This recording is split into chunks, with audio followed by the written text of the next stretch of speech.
Dans son discours d'adieu, le secrétaire général de l'OTAN, Jens Stoltenberg, a assuré que l'Ukraine ferait partie un jour de l'Alliance Atlantique. Ursula von der Leyen annonce le déblocage de 10 milliards d'euros pour venir en aide aux pays victimes des inondations.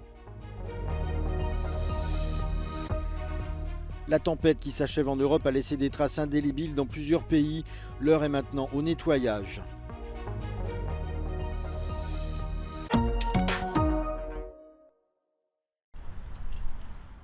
Le secrétaire général de l'OTAN, Jens Stoltenberg, a exhorté les États membres à défendre les valeurs fondatrices de l'Alliance dans son discours d'adieu prononcé jeudi au terme de son mandat de 10 ans.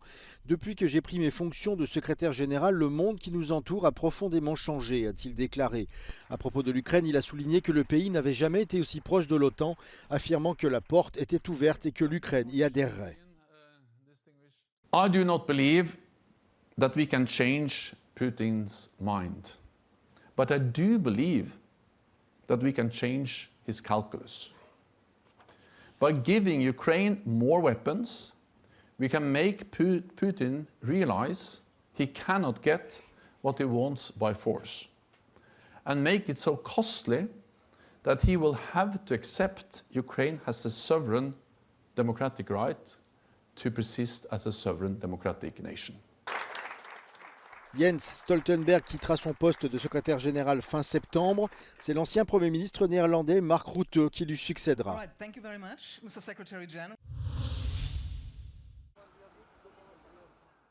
L'Union européenne va débloquer 10 milliards d'euros pour venir en aide aux pays victimes des inondations. Ursula von der Leyen a annoncé la mesure lors de son déplacement à Wrocław, la ville de l'ouest de la Pologne qui fait elle-même face à la crue du fleuve Oder. La présidente de la Commission européenne y a retrouvé les dirigeants de la Pologne, de la République tchèque, de l'Autriche et de la Roumanie, les 4 principaux pays victimes de la tempête Boris. Here we say it's 100% European money, no co-financing. These are extraordinary times, and extraordinary times need extraordinary measures. At first sight, 10 billion euros are possible to mobilize from the cohesion funds for the countries that are affected. This is an emergency reaction now. Les fonds de cohésion vont être utilisés à la reconstruction. Dans les 4 pays, les inondations laissent derrière elles des paysages dévastés. En Pologne, la tempête a entièrement détruit des villages, emporté des ponts, coupé des routes et endommagé des lignes de chemin de fer. Certaines localités sont toujours coupées du reste du pays et manquent d'eau potable et d'électricité. Alors que la tempête Boris touche à sa fin, c'est le chaos et la désolation dans une partie de l'Europe. En Italie, 1 millier de personnes ont été évacuées dans des écoles ou des centres sportifs après des pluies torrentielles. Des rivières ont débordé et les autorités ont exhorté les habitants à gagner les étages supérieurs de leur maison ou à les quitter purement et simplement. C'est la région d'Émilie-Romagne qui est la plus touchée, notamment des villes comme Rimini, Ravenne ou Bologne. En République tchèque, de nouvelles zones sont menacées alors que les inondations massives se poursuivent. Le ministre de l'Intérieur a déclaré qu'une autre personne avait été tuée dans le nord-est du pays, une région durement touchée, ce qui porte le nombre de victimes à 5. Des hélicoptères ont distribué de l'aide humanitaire tandis que des soldats et des services d'urgence ont participé aux opérations de nettoyage et de récupération. En Pologne, les habitants de la ville de Kłodzko, dans le sud-ouest du pays, ont commencé à nettoyer les dégâts causés par une rivière dont le niveau a presque triplé au plus fort de la tempête. Selon le Premier ministre Donald Tusk, la situation à Kłodzko est la plus dramatique de tout le pays. La ville se trouve pratiquement isolée du reste de la région, avec des routes bloquées et des coupures d'électricité affectant des milliers de foyers. La population aide les secours et les employés municipaux à nettoyer les dégâts dans le centre-ville, toujours impraticable. Enfin, en Basse-Autriche, région où se sont concentrées les pluies toute la semaine, les maisons des habitants de villages autour de Saint-Polten ont été tellement détruites que d'énormes quantités d'ordures s'amoncellent dans les rues. Et pour ne rien arranger, la grande usine d'incinération des déchets de Dunrohr, toute proche, a elle aussi été inondée et est donc totalement à l'arrêt.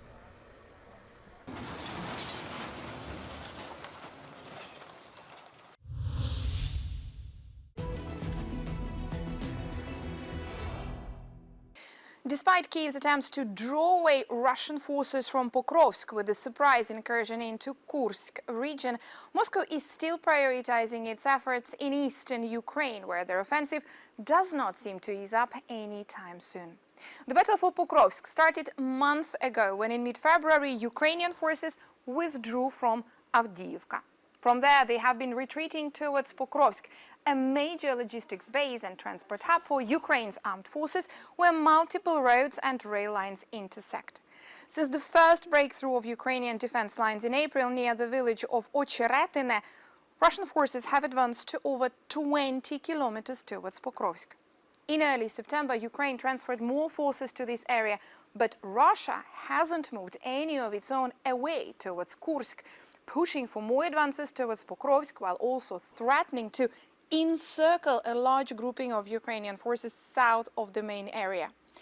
The Russians are pressing from two directions. They swallowed up the town of Novogrodivka and are pushing forward from the southeast and from Ukrainsk, which fell a few days ago. If Ukraine loses Pokrovsk, it would be much harder to move troops, provisions and ammunition to other parts of an overstretched front line here in eastern Ukraine.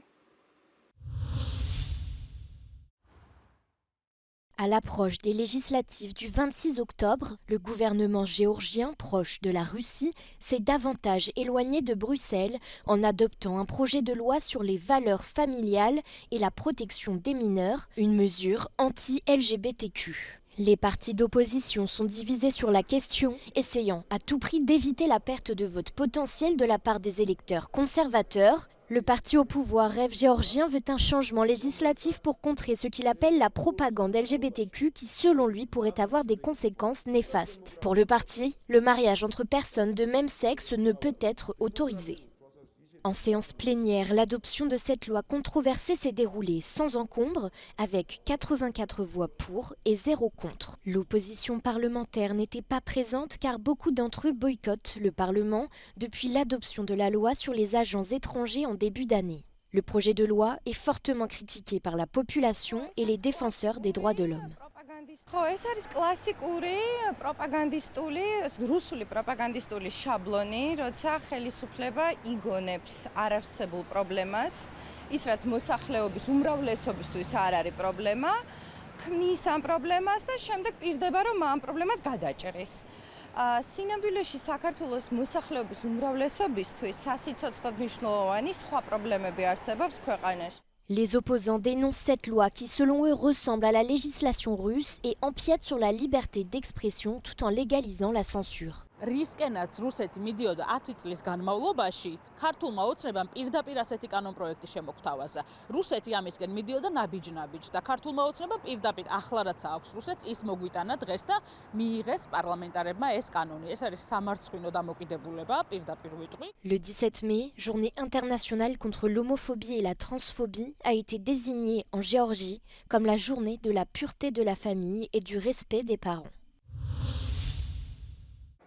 La Commission européenne demande à Apple de faciliter l'interopérabilité de ses systèmes d'exploitation iOS et iPadOS avec d'autres entreprises. L'institution souhaite que les produits du géant américain puissent se connecter aisément aux appareils d'autres marques comme les montres intelligentes ou les écouteurs. Pour se conformer à la loi européenne sur les marchés numériques, ou DMA en anglais, Apple doit accorder une interopérabilité gratuite et efficace aux sociétés concurrentes. La Commission demande également à l'entreprise de mettre en place une procédure claire. Apple dispose à présent de 6 mois pour procéder à ces changements.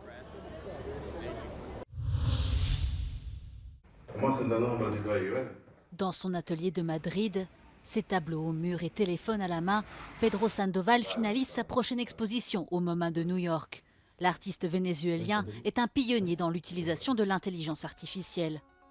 Es una herramienta más para crear, o sea, yo en ningún momento siento que me puede sustituir. No es solamente utilizarla, es cómo refinarla, cómo llevarla a convertirla en una obra de arte realmente. Las imágenes creadas por un artista, aunque sean con inteligencia artificial, son del artista. Simplemente tienen una cantidad de información y ejecuta la orden que tú le das. Sa spécialité, les images cinématographiques. Pedro Sandoval travaille pour de grands studios. Mais tout ne tourne pas autour de l'intelligence artificielle. Son parcours et son expérience sont fondamentaux, même lorsqu'il s'agit d'utiliser cet outil. En Nueva York, pues mira, conocí a Andy Warhol, conocí a Keith Haring, a Basquiat, llegué a conocer también a de Kooning, o sea, estudiaba en el colegio y estaba con ellos, ¿sabes? Entonces Andy Warhol me decía Babyface porque yo tenía cara de niñito. En estas obras está la mano inconfundible de Pedro Sandoval, pero también hay elementos realizados con inteligencia artificial. Para él, pionero en el uso de esta técnica aplicada al arte, no es más que otra herramienta que facilitará a las nuevas generaciones de artistas la creación de grandes obras de arte, no solo plásticas, sino también se puede aplicar la inteligencia artificial a la creación musical e incluso de cine. Pero no solamente yo, escogieron muchos artistas, un proyecto que se hizo en Los Ángeles, lo apoyó Bill Gates, y bueno, conocí a Bill Gates, conocí a Elon Musk también ahí, conocí a Zuckerberg, y nosotros, varios artistas, cedimos imágenes para generar las primeras inteligencias artificiales que se hicieron en el mundo. Pedro Sandoval est l'une des personnes qui comprend le mieux comment le monde va évoluer grâce à l'intelligence artificielle. Et c'est pour cela qu'il veut proposer des pistes de réflexion. Yo creo que realmente la gente joven debería enfocarse, o deberíamos nosotros, los que somos un poco más grandes, darle más información de lo que ha ocurrido en nuestro pasado. Pour Pedro Sandoval, connaître le passé est la clé pour évoluer vers un avenir meilleur.